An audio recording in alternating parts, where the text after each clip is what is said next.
Cant Review Print Speaking to the Blind, celebrating 40 years of audio newspaper production. Welcome to this week's edition of the Herald Scotland podcast, recorded at the Bishop Briggs Media Centre by our amazing volunteers.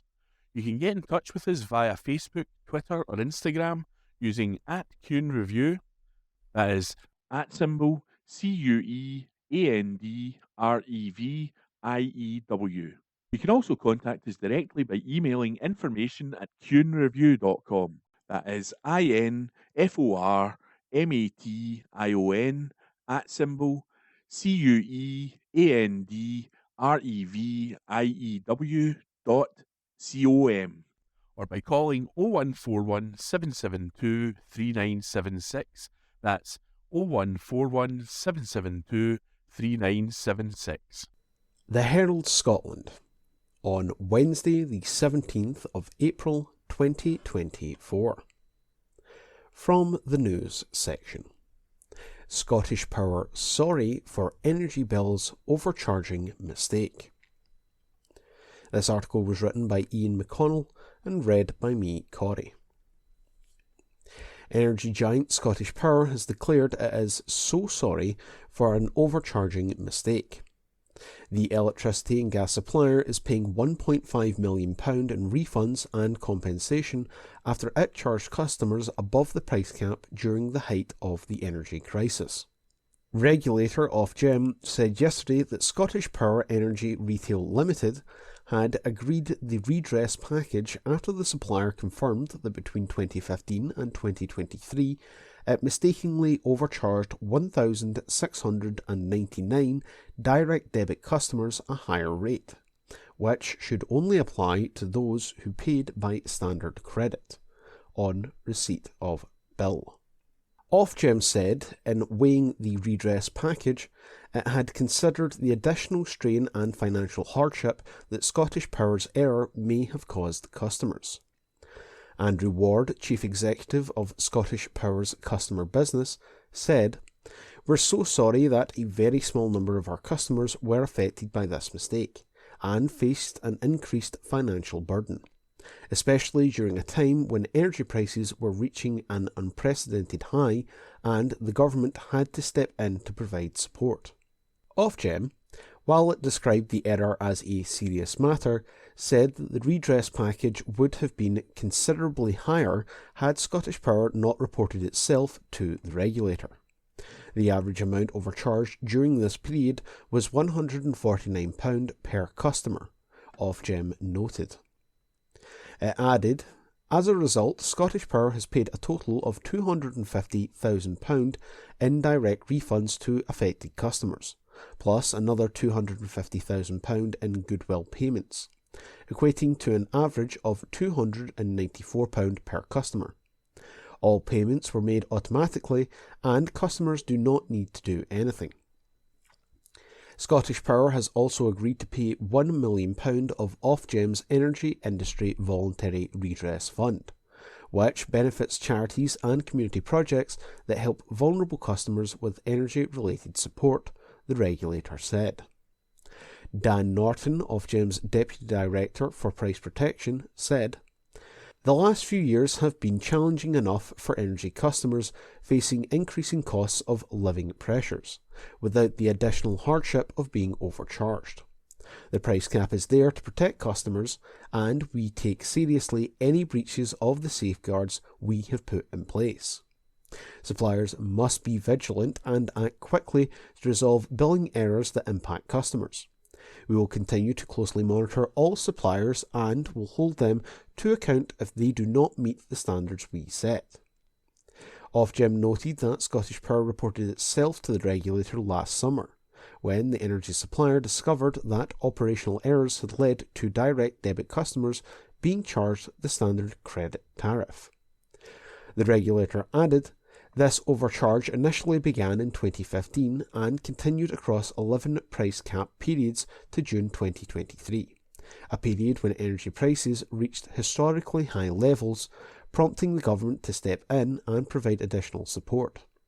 In determining this redress package, Ofgem considered the additional strain and financial hardship that Scottish Power's error may have caused customers during this time, While the error is a serious matter, the regulator has taken into account that Scottish Power self-reported the issue and put in place steps to address the failings. Had Scottish Power not self-reported and resolved the issue in a timely manner, the redress package sought would have been considerably higher. Scottish Power said it reported the technical error, which it noted has affected a small proportion, 0.04%, of its total customer base between 2015 and 2023, as soon as it was discovered last year. It added that it had taken immediate steps to correct the issue. Mr. Ward said, "Looking after our customers is at the heart of everything we do, and our immediate notification to the regulator, swift corrective action, and the compensation package agreed with Ofgem show both how serious we take this matter and our commitment to making it right." That article was from the Herald Scotland. It was from the news section. It was written by Ian McConnell, and it was read by me, Corey. The Herald Scotland, on Wednesday the 17th of April 2024. From the news section. UK inflation cools to lowest point for 2 years. This article was written by Jodie Harrison and read by me, Corey.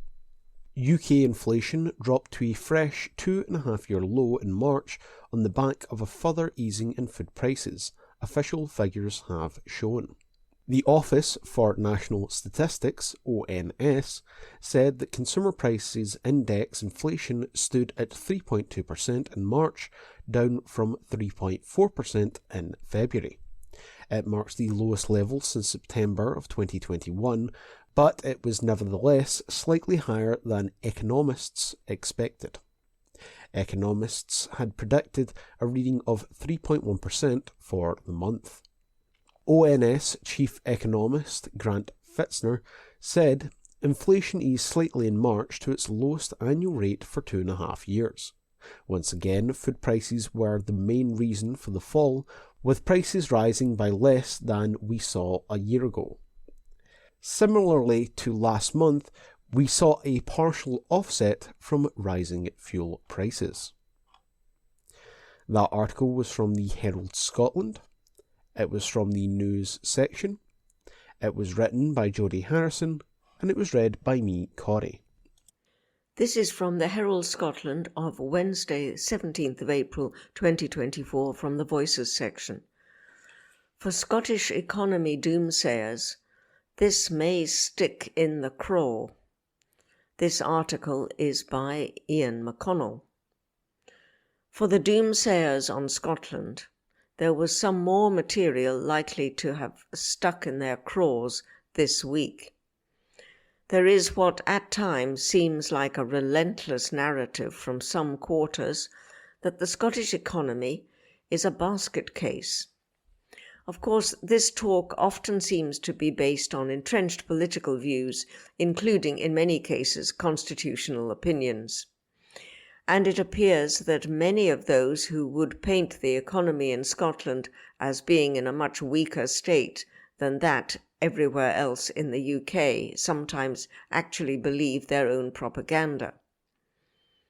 It is not a surprising state of affairs. There are, after all, febrile political times. A general election is looming, and before we even get to that, there is quite the focus on what the next Scottish Parliament election in 2026 might bring. However, for people who prefer to look at the official data and survey evidence on the Scottish economy for themselves, and form a fact-based opinion on how the nation is faring relative to other parts of the UK, the sometimes furious doomsaying may be of frustration. It seems that all it takes to unleash the anger from those intent on doing Scotland down is a simple setting out of the numerical reality, with politics left firmly out of the equation. Of course, we must bear in mind that the economic fortunes of Scotland will only diverge so much from those of the rest of the UK, in no small part because the big policy levers on this front remain firmly at Westminster.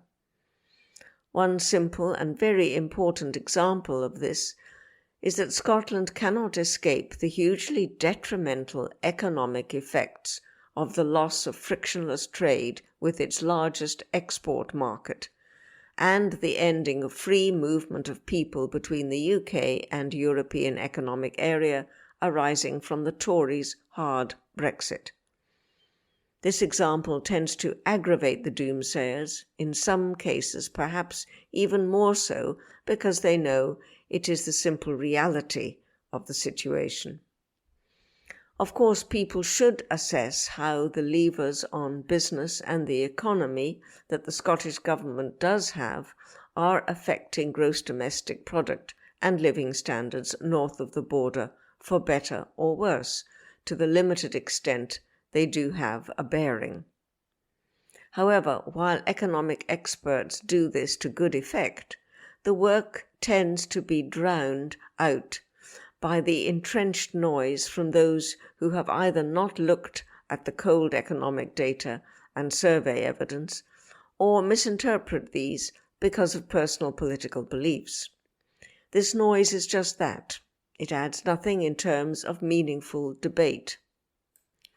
That makes it all the more important for those who are interested in looking at the official data and survey evidence for themselves and reporting on it to continue to do so diligently. In this context, and given the noise of the doomsayers, it may come as a surprise to many that Scotland outperformed the UK as a whole in terms of growth in business activity in the private sector last month. This was revealed in Royal Bank of Scotland's latest Purchasing Managers Index, the PMI, report published on Monday. Among the 12 nations and regions of the UK, Scotland was placed third in the growth stakes in March, with only London and Northern Ireland faring better. The headline Business Activity Index for Scotland, a seasonally adjusted measure of the month-on-month change in the combined output of the manufacturing and services sectors, rose from 52.1 in February to 53.6 in March, to signal the fastest expansion in 11 months. A reading above 50 signals expansion. Royal Bank observed, the latest upturn across Scotland surpassed that seen for the UK as a whole, with only London and Northern Ireland recording stronger rates of growth. It is worth noting the survey also signals challenges for the Scottish economy. While the services sector expanded rapidly in March at the fastest pace since June 2022, manufacturing production fell for a 9th consecutive month, and the pace of decline accelerated. This pattern was reflected in the employment picture, with the services sector north of the border in hiring mode, but staffing falling in manufacturing in March.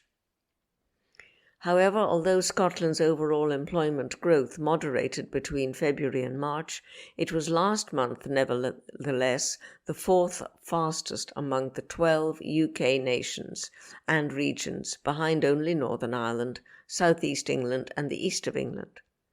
And employment growth in Scotland in March exceeded that in the UK as a whole. Furthermore, employment growth in Scotland in February was the fastest among the 12 UK nations and regions.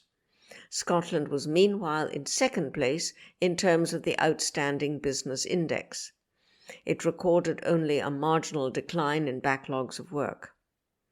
Only London registered an increase.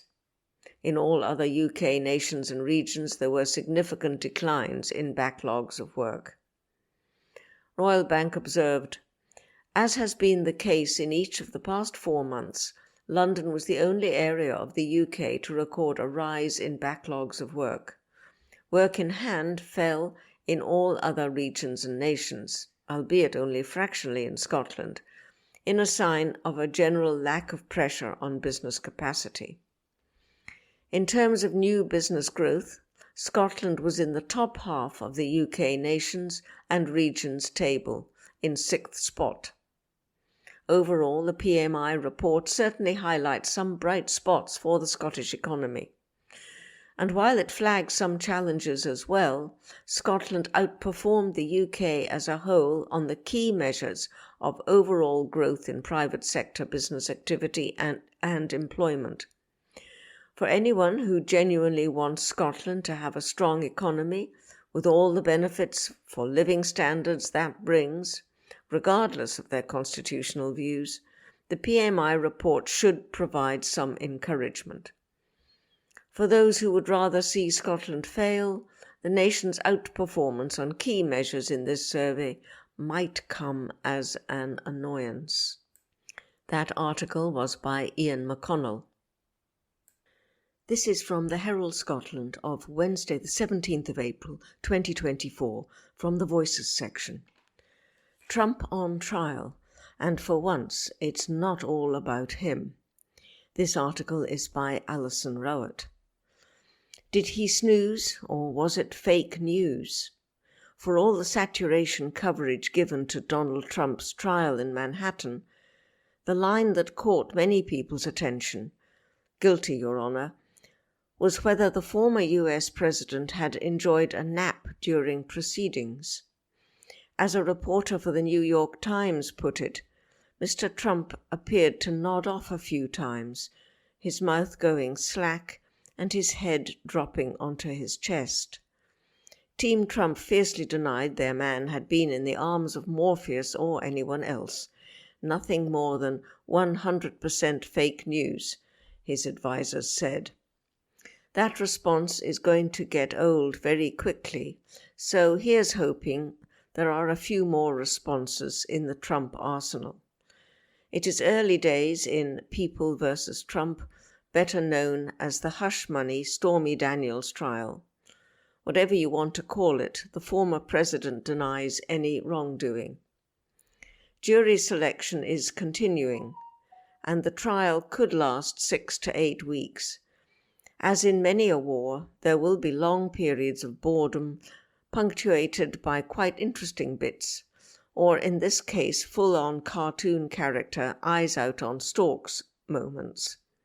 Chances are the defendant, like many others, will at some point feel their eyelids drooping. The man is 77, for heaven's sake. Even at 47, he would struggle to avoid afternoon drowsiness. Should sleepiness call again, Mr. Trump may like to borrow a response from his maternal motherland and say he was not napping, but merely resting his eyes. That or some variation of, if it was good enough for Churchill, ... should suffice. Perhaps Liz Truss backing him to regain the presidency will be enough to keep him awake for the next few weeks. Sympathies go to the hardest working attendees at this judicial bun fight to end all judicial bun fights, not the court security staff and the police who are present in huge numbers. Is anyone minding the shop? But the media. So many attempts were made to capture the moment in just the right words. How does one do justice to the first time a former US president stands trial on criminal charges? Many reached for historic, unprecedented, and momentous. Some chanced their arm with a day that will live in infamy, which seemed poor taste even in these surroundings. It was hard to know what tone to take. After decades of covering Mr. Trump and his excesses, how could the media get across that this was it, that this mattered? How do you carve out some hush when so much noise has been made for so long? Even if this is it, and voters tune in once again for the Trump show, it is not certain any minds will change. The number of Americans who have not come to a view on Mr. Trump has to be vanishingly small. Add these to the number of general undecideds in the key states that could decide the result of the election, and the most important ballot of our age begins to look like a minority pursuit, so much depending on so few. It would help to know more about these very important voters, particularly the ones who could be swayed by a guilty verdict or a not guilty one. In a recent New York Times Siena College poll, a majority believed Mr. Trump should be found guilty. As ever, this was split on party lines, with Democrat voters more likely to believe in his guilt and Republicans his innocence. There was one intriguing detail, however. 18% of voters said they were not sure one way or the other. As the paper's polling editor said, that was relatively high. Crucially, this 18% was dominated by Trump supporters. So there is a lot to play for, and it is not only Mr. Trump who will be under the bright lights. How the media handle proceedings is important. The need for fairness is even more pressing, given the trial is not being televised. In an age of access all areas, this is one place the cameras will not be allowed to linger. Going by the ruling so far about what is and is not admissible as evidence, there will be dramatic moments to come. It will be tempting but unwise to feast on these to the exclusion of more mundane matters. Justice, however slowly and sometimes tediously it inches along, has to be done and seen to be done.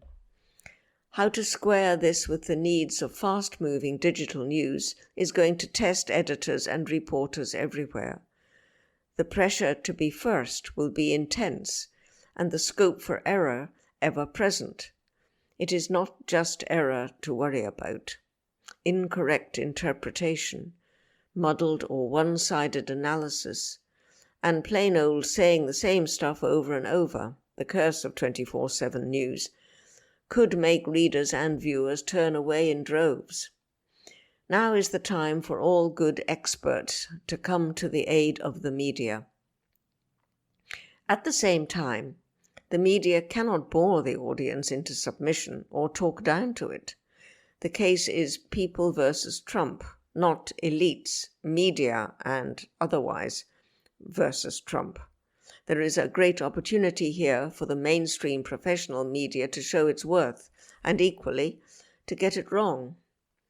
Also, at the defense table, albeit metaphorically, are the Democrats and everyone else who has pushed for these days in court. On day one, Mr. Trump described the proceedings as a political persecution like never before, and an assault on America. Perhaps most damagingly, he concluded, this is really an attack on a political opponent. That's all it is. He has said similar at his rallies before, but this time was different. This time he was speaking on his way into a courtroom.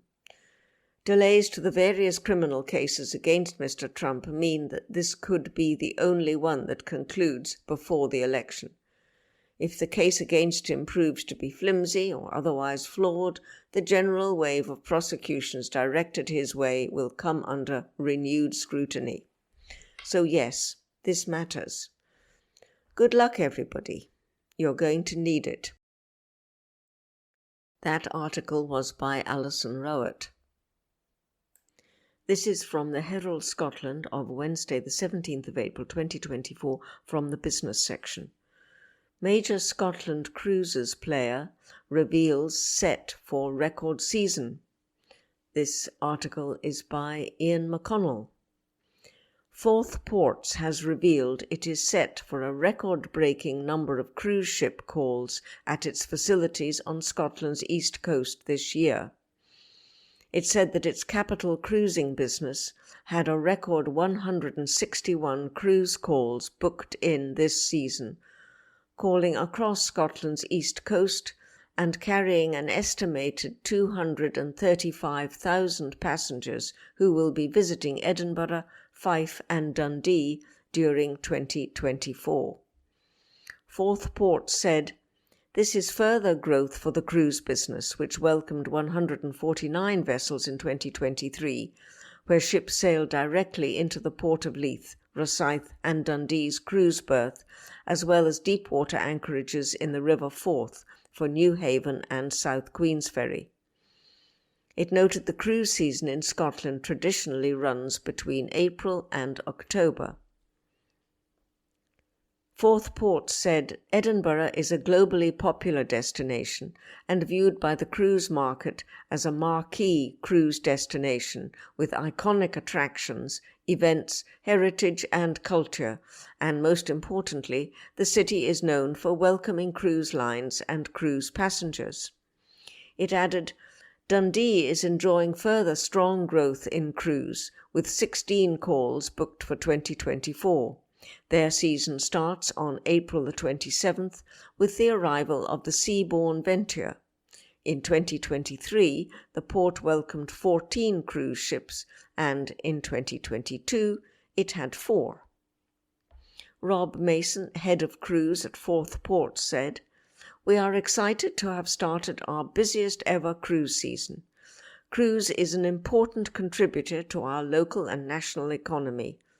Over the past decade, there has been an incredible 93% growth in the attraction of cruise in Scotland. 91% of cruise passengers repeat a cruise, with 60% returning to a destination.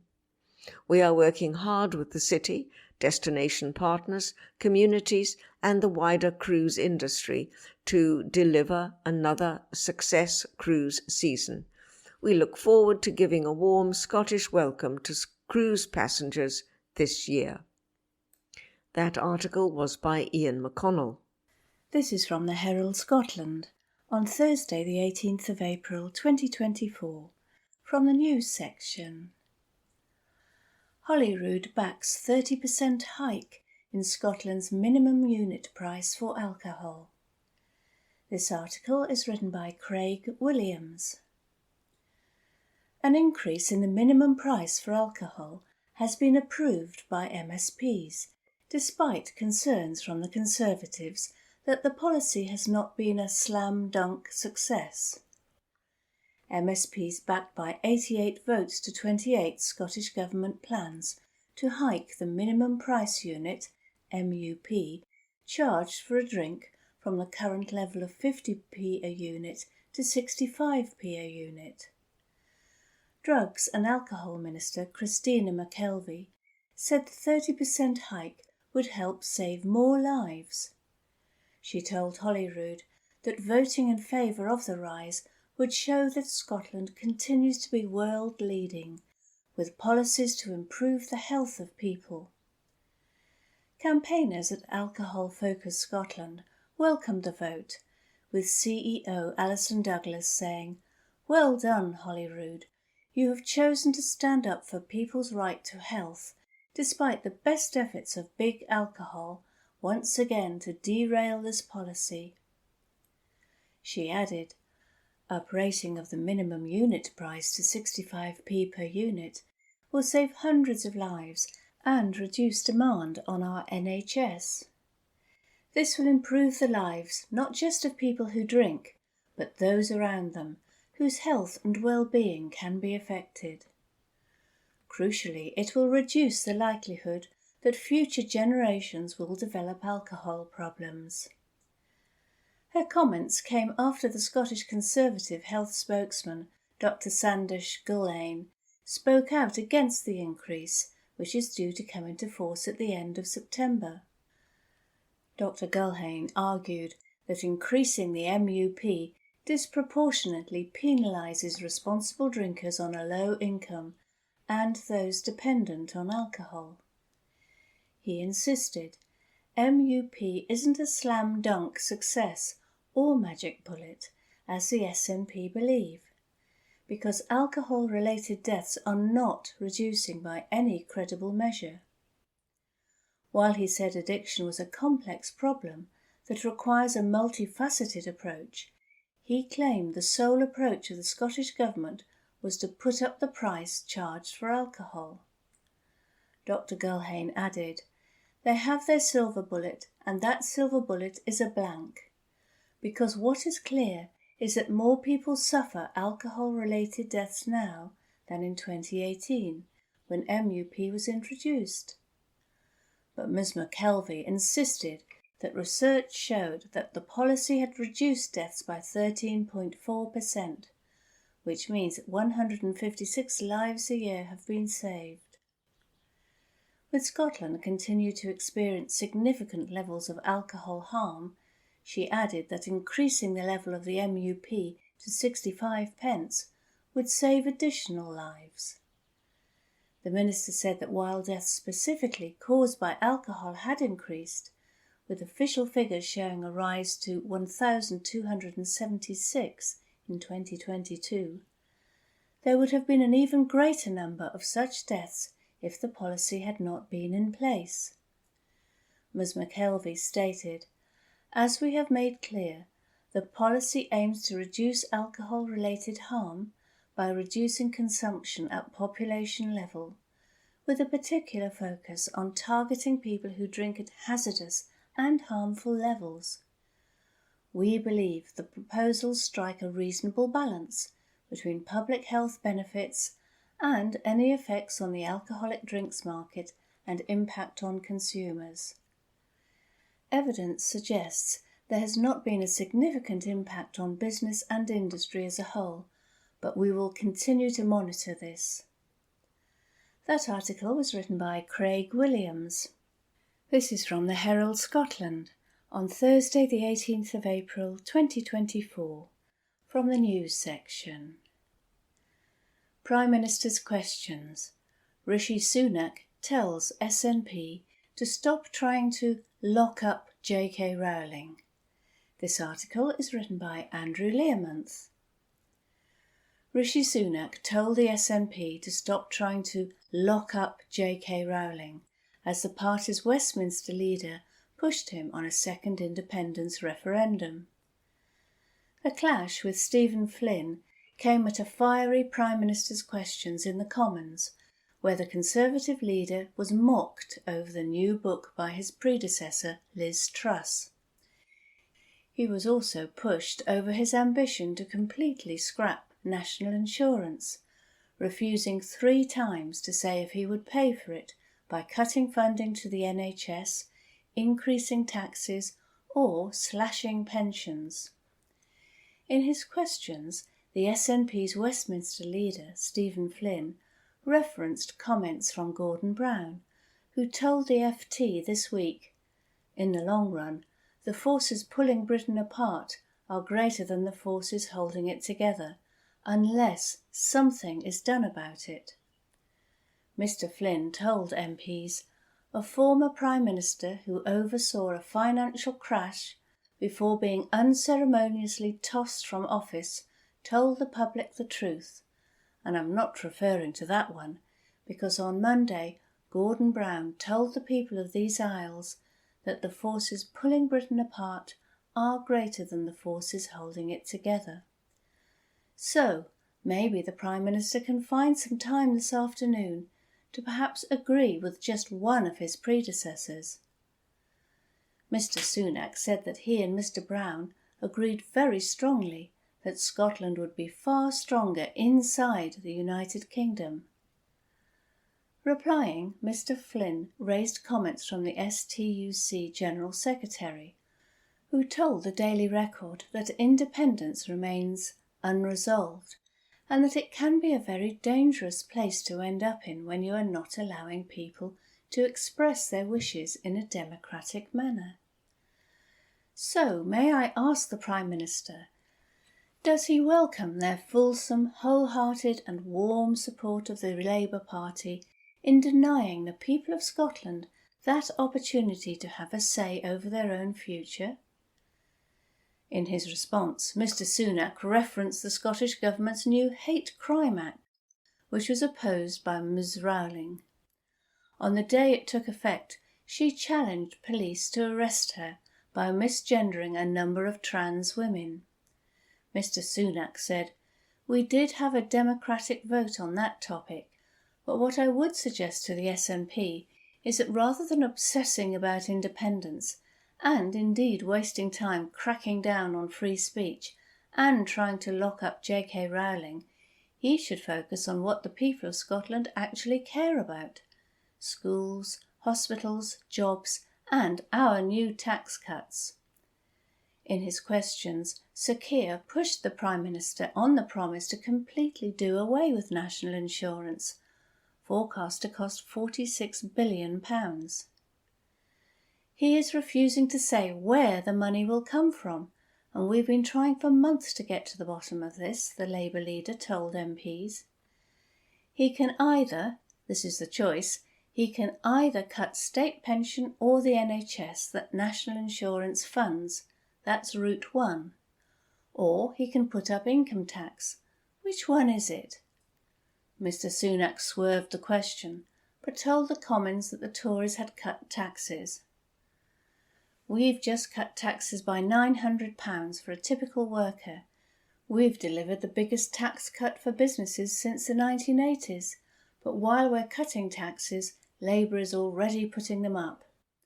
In Wales, putting up taxes right now for small businesses. In Birmingham, putting up council tax by 21%. In London, his mayor has put up taxes by 70%, and this is just a glimpse of what they'd do if they got in power. A few weeks ago, he finally admitted it to The Sun. What did he say he would do? I quote, he said, "We would put up taxes." It's always the same, higher taxes and working people paying the price. Sir Keir said it was Mr Sunak who had hiked taxes more than any other Chancellor or Prime Minister. He also defended Deputy Leader Angela Rayner after Mr Sunak joked about the allegations over her tax affairs following the sale of a house a decade ago. The Labour leader said the billionaire Prime Minister was smearing a working-class woman, while his family had used schemes to avoid millions of pounds of tax. That article was written by Andrew Learmonth. This is from the Herald Scotland on Thursday the 18th of April 2024, from the news section. Podcast bids to solve mystery of body found near Scott's golf course. This article is written by Craig Williams. A new podcast will invite listeners to help identify a body which was found more than a decade ago in woodland near a Scots golf course. The first episode of true crime podcast, Jigsaw, will examine the cold case of so-called Balmore Man, whose body was found on October the 16th, 2011, by a wildlife photographer near Balmore Golf Course, around 6 miles north of Glasgow. The man's body was thought to have been there for up to 6 months, and no identification or mobile phone was found. A post-mortem examination estimated he was aged between 25 and 34, about 5 foot 8 inches to 6 foot 1 inches, and of slight build. A new facial reconstruction carried out by the University of Dundee showed his fair hair styled similarly to David Beckham in the mid-90s, with long curtains parted at the side. The man was believed to be white European and was wearing a blue Topman t-shirt and a zipped cardigan with a Greek Pennsylvania logo, as well as petroleum-branded jeans and black walking boots from Lidl. A Nike messenger bag found nearby contained multiple sets of earphones and chargers, and although it contained smoking paraphernalia, no tobacco was found, and it also contained a spare change of clothes. The case will be examined on true crime podcast Jigsaw, created by missing persons charity Locate International, which works with universities and law enforcement agencies, as well as the families of missing people, and What's the Story sounds. Listeners are invited to help solve the cold case with a community-driven approach. There are nearly 1,000 people in the UK who died without their identities being established, and the new podcast series aims to help solve these.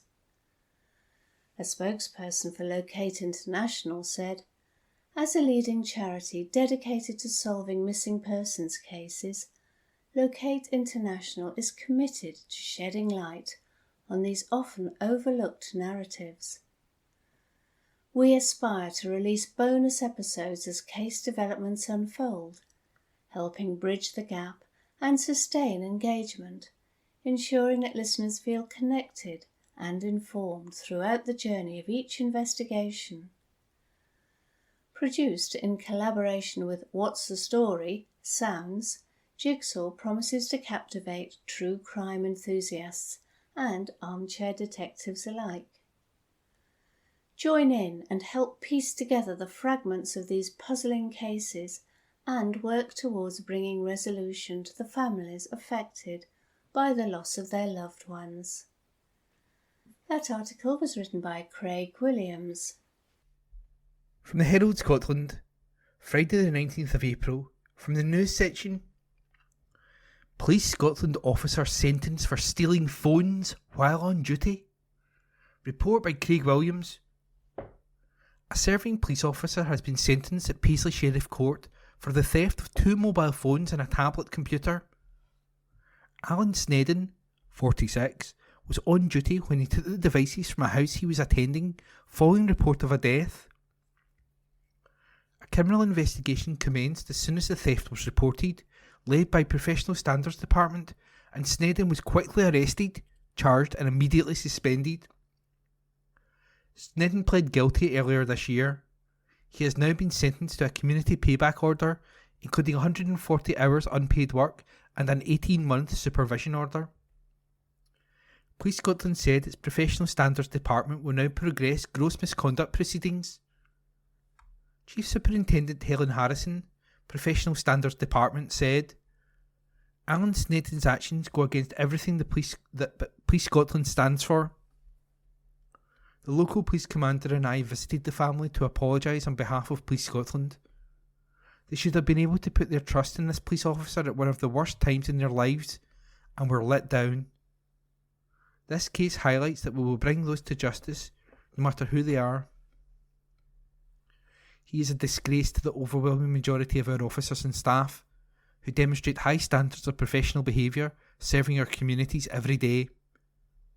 As an organisation, we know how much damage can be caused to public trust and confidence in policing by the actions of those who do not live our values, who do not carry out their role with integrity, and who do not uphold the standards we expect in policing. It is right policing is held to high standards, and we will always support officers and staff acting with our values and standards at heart. Those who reject what we stand for do not belong in Police Scotland." And that report was by Craig Williams. From the Herald Scotland, Friday the 19th of April, from the news section. Rishi Sunak announces plans to tackle sick note culture. Report by Josh Carmichael. Rishi Sunak has announced plans to review work capability assessments, saying hundreds of thousands of benefit recipients with less severe conditions will now be expected to work.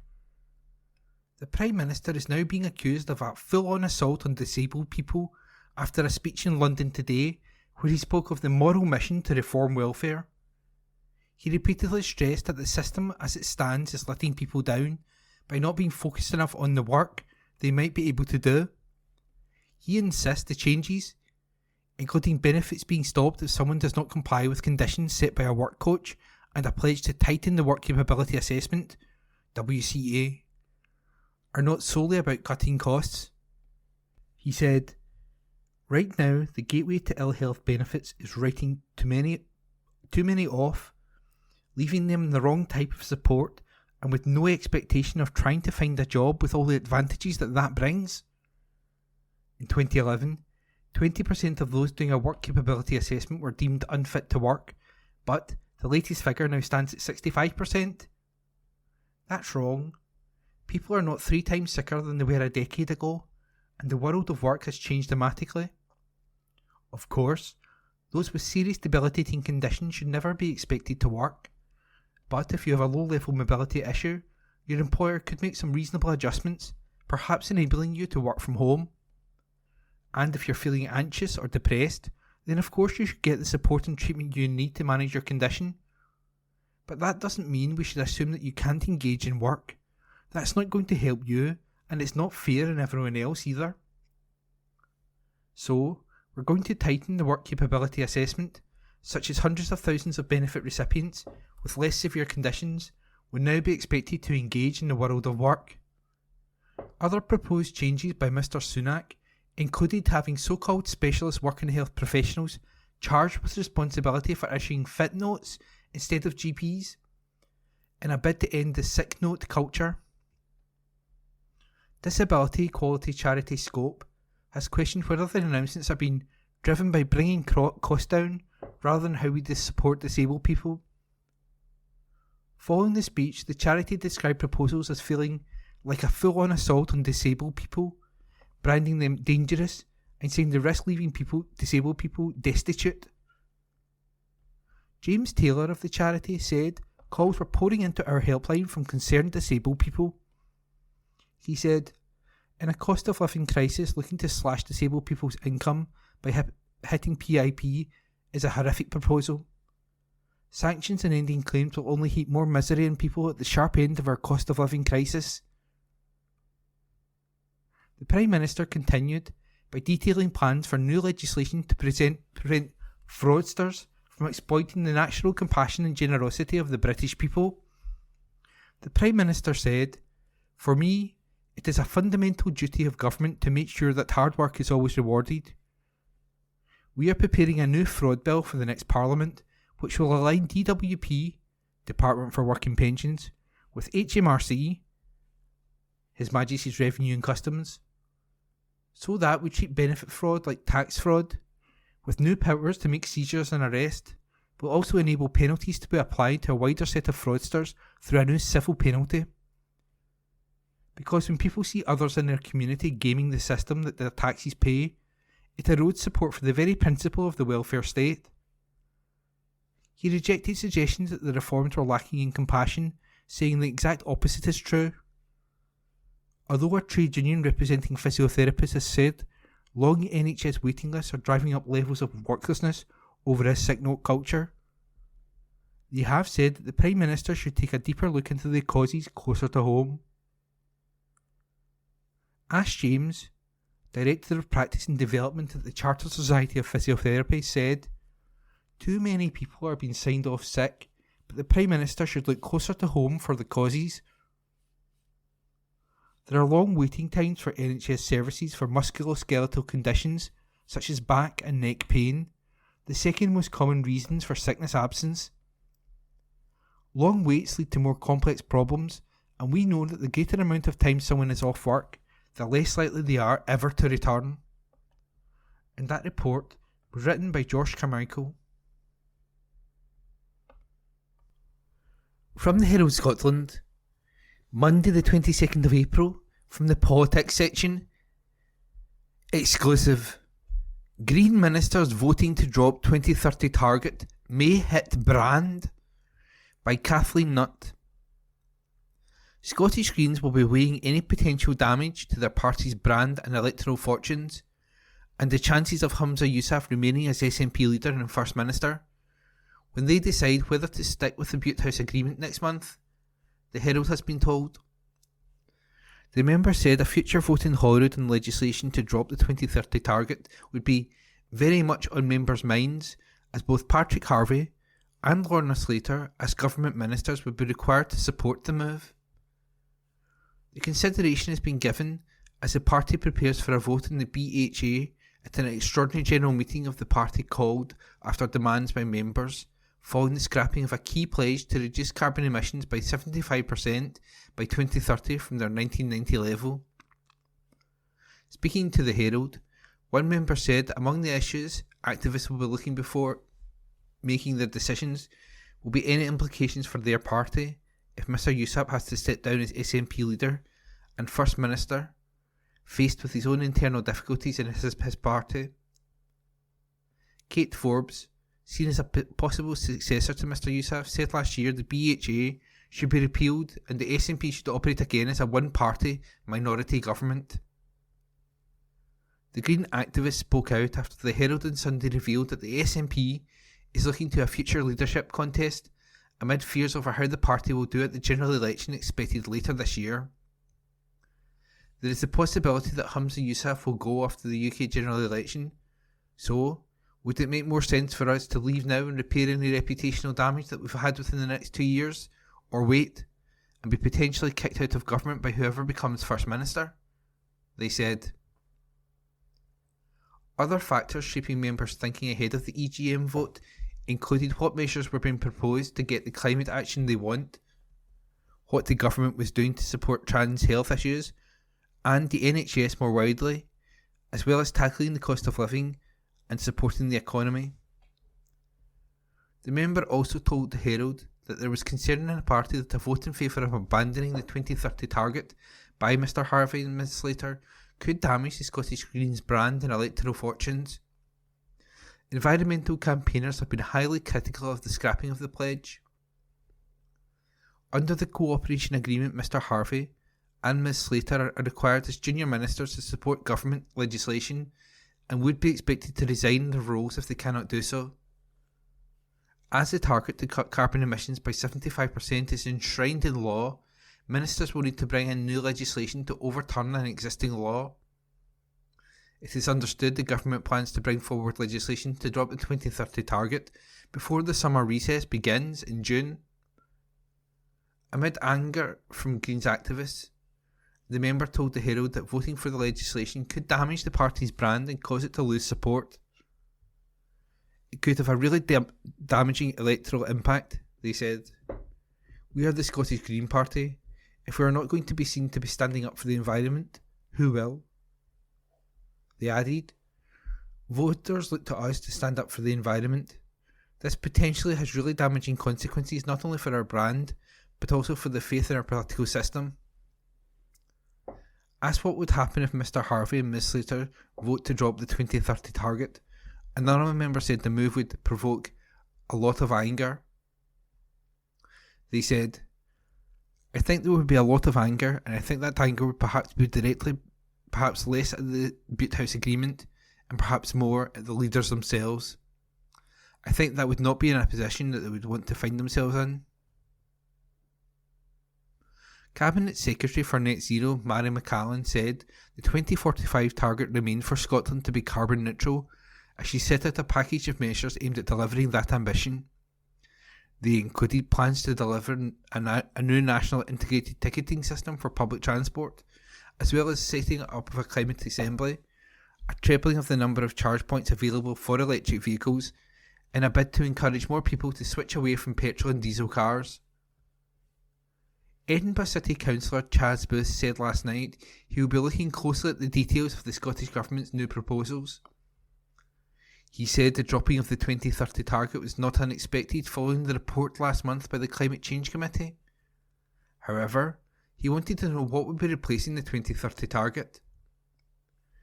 Anyone who has read last month's Climate Change Committee report will recognise that it is no longer feasible to meet the 75% target by 2030.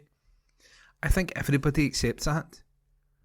What I would find difficult to accept is if the Scottish Government were to remove that and not replace it with anything else. There was talk in the ministerial statement of 5-year carbon budgets.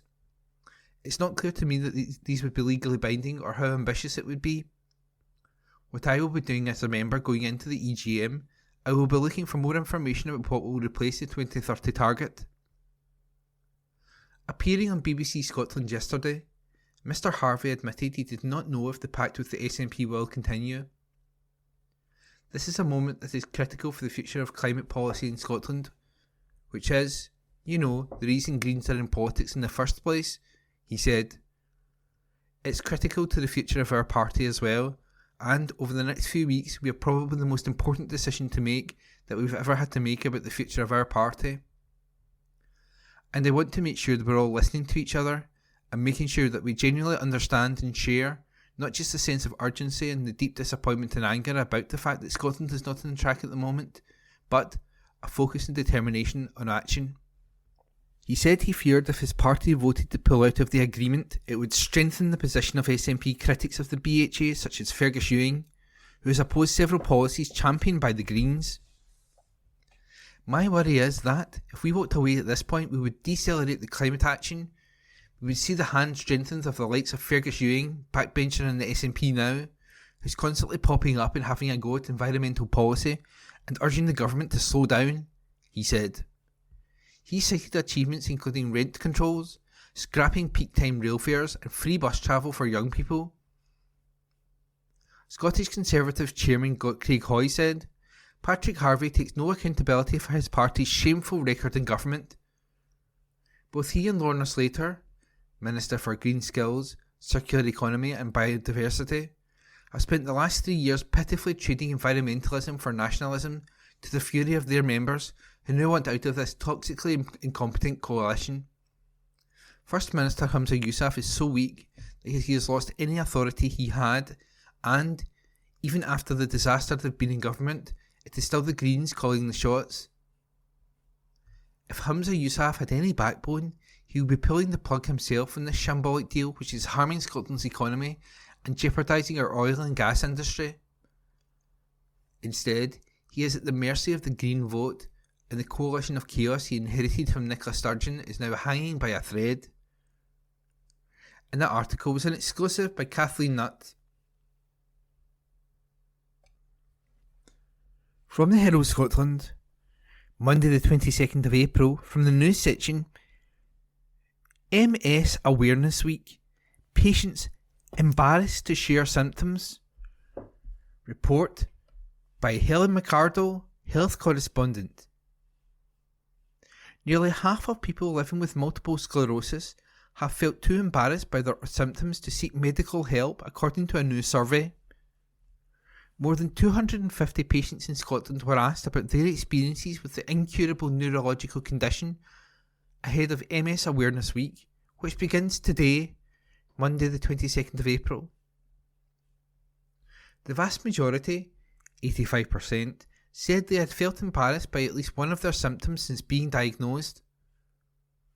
3/4 of MS patients said they would hide details of their symptoms due to embarrassment, and 43% said this even extended to seeking medical help.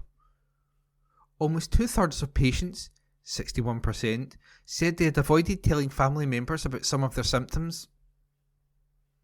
Half of respondents to the MS Unfiltered survey said they had felt embarrassed by issues such as their walking. Well over half, 58%, said that seeing more representation of people living with these types of embarrassing symptoms would give them confidence to talk about them. Morna Simpkins, director of MS Society Scotland, said the findings were heartbreaking.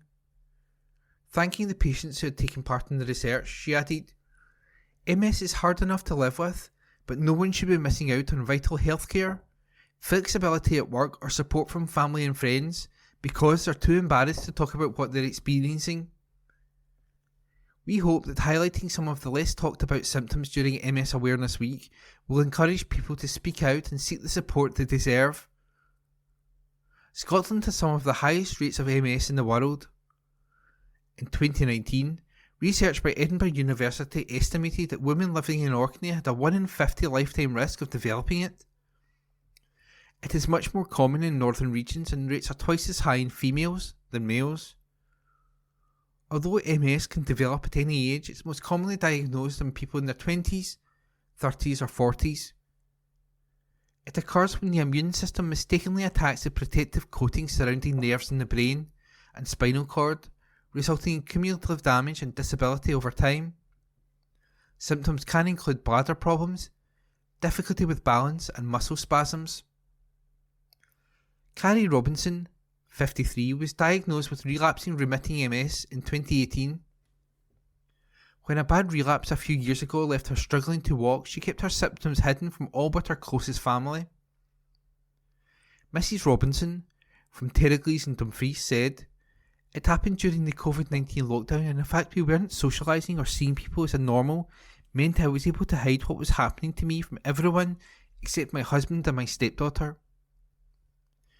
Mrs. Robinson said she didn't want people to view me differently or cause unnecessary worry. She added, "My balance has always been a big worry for me, as I feel self-conscious about people seeing me and making assumptions that I'm maybe under the influence or just clumsy. I have also worried that if people knew about my condition, they might not want to include me in plans and would make assumptions about me based on ignorance of the condition. There are still times when I choose not to share my condition with people. I am not embarrassed by it, but I don't want to be defined by my MS. I want people to see me for the other things I do and that I am. I don't want to be viewed differently or treated differently." Dr. Panna Mukeet, a GMP in Balmullo, Fife, who also teaches medical students at St Andrews University, said she invites patients with MS to share their experience of diagnoses and the impact of the condition on their lives with her undergraduates.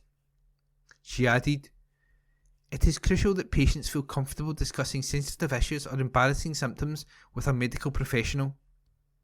These issues can significantly impact their quality of life, and there are measures we can take to mitigate the effects of these symptoms on their daily functioning and well-being. There is no need to suffer in silence. We are here to help and have heard it all before. If verbal communication of these issues proves challenging, I encourage patients to write them down and hand them to their GP during an appointment, or send them into a practice before a phone consultation. This allows the GP to prepare beforehand. We look forward to hopefully hearing from patients who have been encouraged by the MS Unfiltered campaign to seek support for symptoms they previously found difficult to discuss." And that article was written by Helen McCardle. From the Herald, Monday, 22nd of April 2024. Sports section. Christian Horner denies Formula One is boring with Max Verstappen's dominance. By Sport Online. Christian Horner has knocked back criticism that Max Verstappen's stranglehold in Formula One is boring by describing his star driver's unstoppable form as a golden moment. Verstappen claimed his fourth win from the 5 rounds so far this season, with a commanding drive at Sunday's Chinese Grand Prix to establish a 25-point championship lead. The Dutch driver has failed a triumph at only 2 of his last 23 races staged in the sport, and he is overwhelmingly favourite to secure a 4th world crown in as many seasons. Speaking prior to Sunday's race, Lando Norris, who finished runner-up to Verstappen in Shanghai, admitted that seeing the same driver win without a fight is boring and a turn-off for fans. But addressing claims that Verstappen's dominance is damaging the sport, Red Bull team principal Horner said, "You have to appreciate success. Max is a special talent, and this is a golden moment for him. As we have seen with every single driver in the past, it doesn't last forever. It's about enjoying the moment and being in the moment, and there are no guarantees we can give him a car like this for the next 5 years. Max is just a metronome. The pace he showed last year, he has continued that through, and since the last Chinese Grand Prix in 2019, he's won 50% of all the races. He's won 21 out of the last 23 races. He's in fantastic form, at one with the car and the team, and enjoying his racing." Verstappen also won the first sprint round of the season in Shanghai. The dash to the checkered flag took place before qualifying for Sunday's main event in a rejig this year. Verstappen, aged 26, has often criticised the format, and although he agreed the new schedule is better than in previous years, he urged Formula One bosses not to increase the number of sprints, which is set at 6 this season. The sprint format was more straightforward than it had been, but let's not overdo it, said the triple world champion.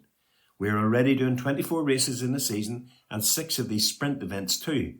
I guess it sells better and the television audience's numbers increase, but it also increases the pressure on the mechanics to ensure everything is tip-top. So we have to deal with it, but let's not now think that we need 12 of these sprints because it will take its toll on people and in the sport. That article was by Herald Online. From the Herald Scotland, Monday the 22nd of April, from the Voices section. Monday interview, Joyce Young, dressing mothers of the bride with empathy. by business correspondent Christy Dorsey. With clients including Judy Murray and Michelle Obama, Joyce Young OBE has more than 30 years' experience in creating bespoke styles for brides and mothers of the bride. Registered in 1993 as By Storm Limited and trading as Joyce Young, the business has twin bases in Glasgow and London. What do you do? We design, make and sell made-to-measure luxury women's special occasion wear that is mainly worn to weddings. We have 5 collections: bridal, special occasion, contemporary tartan, our signature collection and casual chic daywear that is produced in our manufacturing unit adjacent to our showroom in Glasgow. Clients can browse and purchase our bespoke collections along with other carefully chosen items from like-minded designers by appointment at our salons. Who are your customers? We only sell our designs from our own shops in London and Glasgow direct to the client in the UK and overseas. We don't wholesale the collections, therefore they are very exclusive. What is your annual turnover? More than £1 million. How many people do you employ? 15. Why did you set up your own business? I had previously designed for M&S and found that while it gave me a good business grounding, as a designer, my ideas were limited by price. Starting with the cost of the fabric and trying to work to an unrealistic price point was frustrating. I wanted to use my creativity and love of quality, texture and colour in fabrics rather than to be so restricted. What do you least enjoy? Administration and accounting. I enjoy most aspects of running the business, but when it comes to looking at pages of figures, my first accountant used to say he could see the shutters come down. What are your ambitions for the business? I am passionate about helping women find confidence in a personal style of dress. I have spent almost 50 years designing clothes. I have enormous empathy now with ladies of an age where their children are getting married. There doesn't seem to be one word to describe us that is flattering, though we are all girls at heart. It's an age group which has been overlooked by designers and marketing companies. Wearing the right clothes for the right occasion gives joy and confidence and puts a smile on our faces and a spring in our step. Our casual chic and signature collections are designed to flatter by being well cut to skirt over the tummy, but not overwhelm with fabric. Here is where I see the business could grow beyond our bespoke creations. Our collections are designed and manufactured in our own production unit in Glasgow and will never compete with high street prices. Our clients appreciate good design, high quality, perfect fit, luxurious fabrics and unparalleled service. They are happy to pay the extra in the knowledge that they have an outfit individually made for them and they are unlikely to bump into another one exactly the same. What single thing would most help? Investment and collaboration to expand the daywear collection and the contemporary tartan designs. Both collections address a gap in the market. I'm sure collaboration with the right company could take what we have built and move it up a few levels. None of our children are interested in going into the business, so there is no one to pass it on to. This, however, could be an opportunity for the right person or company to grow what has been established over 30 years beyond our own vision. What is the most valuable lesson you have learned? You can't do everything yourself and your business is only as good as the team around you. Where do you find yourself most at ease? I enjoy most aspects of the business, but I particularly love being in our production unit when we are creating new designs. It's exciting to see the initial ideas and sketches come to life. The pinnacle is seeing them on the models, on the catwalk with the bright lights and music on on photo shoots. I feel so proud of my team. The very best moments are when our clients collect our dresses and outfits and put them on for the final time in the shop before taking them home before their weddings. I always photograph our lovely mothers at the collection, and the pure joy and disbelief that they can look so amazing is a feeling I wish I could bottle. Our whole team gets such a kick out of the pleasure our clients display when they see themselves in the finished garment. Both in London and Glasgow, these are the best moments. Our clients are our best adverts. I tell them when they leave, thank you for being such an amazing ambassador for us. Congratulations, you're now part of our marketing team. If you weren't in your current role, what job would you most fancy? I love photography. I enjoy taking pictures of our clients and models and seem to have an eye for a good composition. What phrase or quotation has inspired you the most? Success is not the key to happiness. Happiness is the key to success. If you love what you are doing, you will be successful. What is the best book you have ever read? Why is it the best? How to Win Friends and Influence People is one of the most recent books I have read, and the lessons it teaches in communication are so interesting and invaluable. After all, absolutely everything comes down to communication. Listening and not jumping in before thinking. Finding out what will make the other person happy while achieving your end goals has got to be an essential read for everybody. What has been your most challenging moment in life or business? There have been many ups and downs over 31 years since we launched the company. I guess the scariest was the 23rd of March 2020 when we were closed down because of COVID. We had hundreds of outfits at various stages of readiness for weddings and no idea what was going to happen. Weddings were cancelled, with some brides having 4 different dates before they finally got married. When we did get back to work, it threw our production into chaos, as the dates were postponed for 1 or 2 years, and as we made to measure, no one wanted to come in for fittings till closer to the new dates of wedding. It was a challenging time, but we survived to tell the tale. What do you now know that you wish you had known when starting out in your career? As a workaholic, I've spent my life living and breathing the business. I don't regret it, as it is my passion, and I'm privileged to have been able to have a career that I have enjoyed so much. And that article was written by Christy Dorsey, business correspondent, and read by me, Ian McKenna. The Herald on the 23rd of April, and the news section. New safe stay 225-bed hostel to open in Cowgate, Edinburgh, by Brian Donnelly. A new 225-bed hostel is to open on a historic street in the Scottish capital in June. Safe Stay, the owner and operator of the international brand of hostels, told the Herald its new premises in Edinburgh demonstrates an ongoing commitment to expanding its portfolio across the UK. Set to open in June 2024, Edinburgh Cowgate will be housed in a beautiful and spacious Grade A listed building situated on one of the oldest thoroughfares in the Scottish capital, Safe Stay said. It added Cowgate, historically used as the route for driving cattle to market since the 1490s, is now renowned for its vibrant pub, club, bar, restaurant and cafe scene. It's conveniently located within walking distance of Edinburgh's most popular attractions and sites, including the Royal Mile and Edinburgh Castle. Once renovations are completed, Safe Stay Edinburgh Cowgate will provide ample commune spaces, cafe bar, and 225 beds in various room configurations, from 8-bed dorms to 2-bed private rooms with ensuite facilities, which is said is typical of all Safe Stay hostels. Safe Stay announced in December it had agreed to acquire the freehold property, which until a few years ago operated as a hostel, for cash consideration of £4.3 million. It said that Edinburgh is a city that the company knows well, having owned and operated a successful 615-bed hostel for 6 years in the city until the pandemic in 2021, when it was sold for £16 million. Edinburgh is a leading European city, attracting large numbers of tourists and visitors every year, many of whom are looking for central and affordable accommodation, Safe Stay added.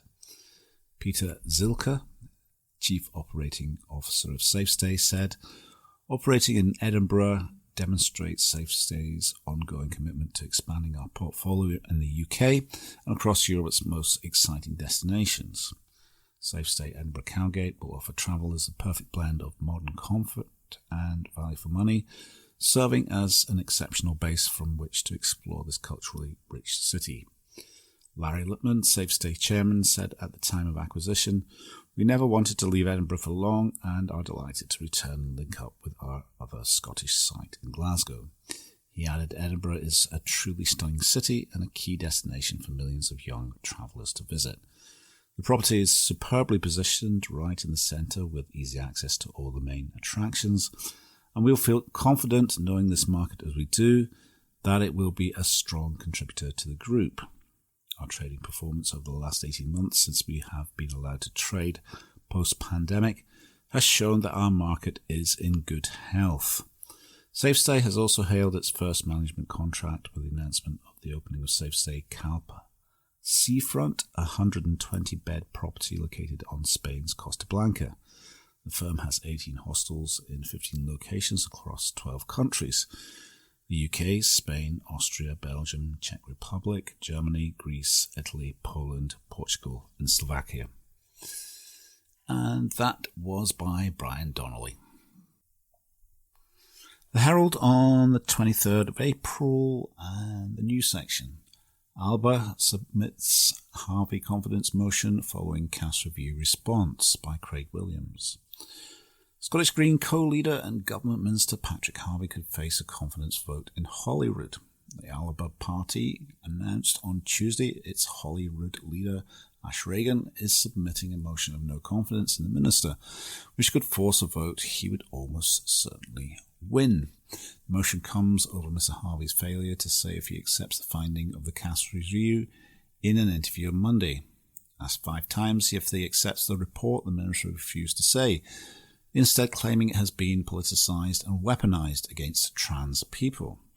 The review, published earlier this month, highlighted a lack of evidence for some treatments of transgender young people and decried the toxic debate around the issue. The motion would require support from 25 other members in Parliament before it could force a vote, but the joint members of the SNP and Greens would likely be enough to save Mr Harvey's job. Ms Regan, who defected from the SNP to Alba last year, said the motion of no confidence speaks for itself. The Scottish Greens wish to side with ideology over clinical evidence. I'm hopeful that MSPs will put good governance first, ahead of party lines, and support the motion. The motion creates an awkward position for some SNP MSPs who are known for their gender-critical stance and antipathy to the Greens. Fergus Ewing was suspended from the party at Holyrood's group for a week after voting for a similar motion to sack Green co-leader and Government Minister Lorna Slater, meaning disciplinary action could be taken against those who defy the SNP whip this time round. The motion comes as senior SNP MP backed the power-sharing deal between the two parties. Alison Thulis, the MP for Glasgow Central, said the Butte House Agreement has brought the best of our parties and the best of our policies together. Speaking on BBC Radio Scotland on Tuesday, she said, I very much support the Butte House Agreement. I think the partnership with the Greens has brought the best of our parties and the best of our policies together, and I would support it staying. Asked if she believed SNP members should be given a vote on the deal, she said, from the SNP members I've been speaking to over the weekend, I don't perceive a huge groundswell of people calling for that. That may be something we wish to consider, but certainly I support the Butte House Agreement. I think that has been a positive thing. And that was by Craig Williams. The Herald on the 23rd of April and the news section. Lochfine Hostel and Spa in Inveraray, Scotland, country hotel win by Ian McConnell. Lochfine Hotel and Spa in Inveraray emerged victorious in the Best Country Hotel category in this year's prestigious Scottish Hotel Awards. The success of the hotel, which is part of Crerar Hotel Groups, follows sister hotel Isle of Mull Hotel and Spa's success in winning this category in the previous 2 years. Lochfine Hotel and Spa is led by General Manager Neil O'Shaughnessy, who joined in January last year. Crerar noted it invested £765,000 in the hotel's spa and leisure facilities in 2022, part of a company-wide multi-million-pound investment in launching a luxury shore spa. The hotel group said Scotland's Prestige Awards was created to showcase and reward outstanding service within the hotel industry, with all winners voted by the public, making the hotel's win even more special. Not only ideal for a tranquil spa break, but Lochfine Hotel and Spa is also the perfect accommodation to explore Scotland's west coast with its luxurious rooms and suites, not to mention the AA Rosette awarded Clydach Moor Bistro, popular with guests and locals alike. Mr. O'Shaughnessy said it's an honour to be shortlisted and win the title of Best Country Hotel at the Prestige Awards this year. I took on the role of General Manager at the start of last year, and I'm thrilled to lead this fantastic team who continue to inspire me every day. This is an award which is a real testament to the authentic Scottish hospitality we offer to all our guests. He added, it's even more special that the award is voted for by the public. This assures us that our guests have had an exceptional time when visiting, whether this is for a rejuvenating spa retreat or a coastal getaway with loved ones, or both. And that was by Ian McConnell. The Herald on the 23rd of April and the news section. Scotch whisky distillery at Machrihanish, Campbelltown boost by Ian McConnell. R&B Distillers has secured planning permission for its new Machrihanish distillery, which it describes as the first farm-to-bottle distillery in Campbelltown in more than 180 years. Construction of the new distillery is due to start next year, with R&B highlighting its expectation that the project will create up to 20 jobs in the local region over time. R&B also yesterday announced the acquisition of a controlling stake at Cask Share, a global e-commerce platform and bottler of single cask spirits. Commenting on the granting of planning permission for its Machrihanish distillery by Argyll and Bute Council, R&B said R&B purchased the Dury farm in Machrihanish in 2021, and having received the green light for the distillery development, starting with whisky production followed by a full visitor experience, shop and tasting room, will now work with various stakeholders around environmental guidelines and other conditions before beginning construction on the site next year. Machrihanish Distillery will deliver a new single malt whisky for R&B, which owns the award-winning Isle of Raasay distillery. R&B said its planned new single malt, while different in style of spirit and region, will exhibit a similar philosophy around provenance, quality and community regeneration to Isle of Raasay.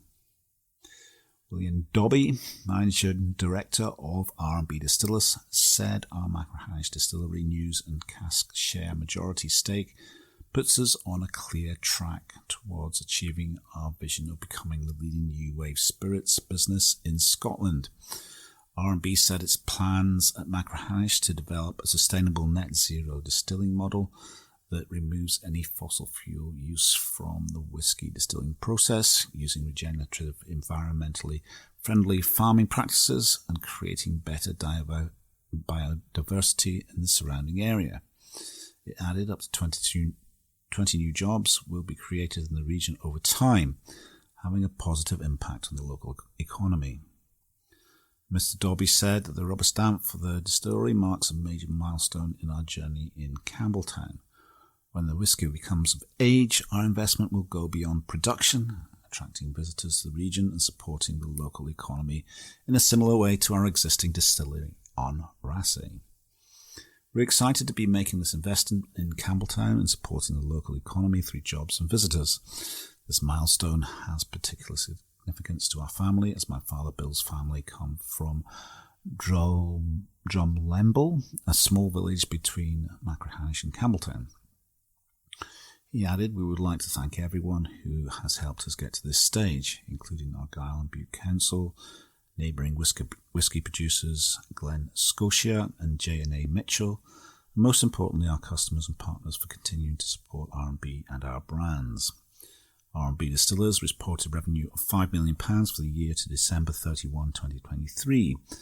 It now sells in 40 markets worldwide after launching its Isle of Raasay gin in mid-2019 and its Isle of Raasay single malt at the end of 2020. The company has set its sights on growing annual sales to more than £25 million in the next decade. Cask Share specialises in offering whisky fans single cask whiskies by the bottle, including Scotch whiskies, R&B owned brands and world whiskies, and enables producers to sell directly to consumers worldwide, R&B noted. Flagging its plans for Cask Share, R&B said its plans to add other cask-aged spirits such as rum and cognac over time, and will initially target markets in Europe and the US. And that was by Ian McConnell. That concludes this week's edition of the Herald Scotland podcast. Please remember to subscribe to our channels at Tune Review and to tell your friends about our service.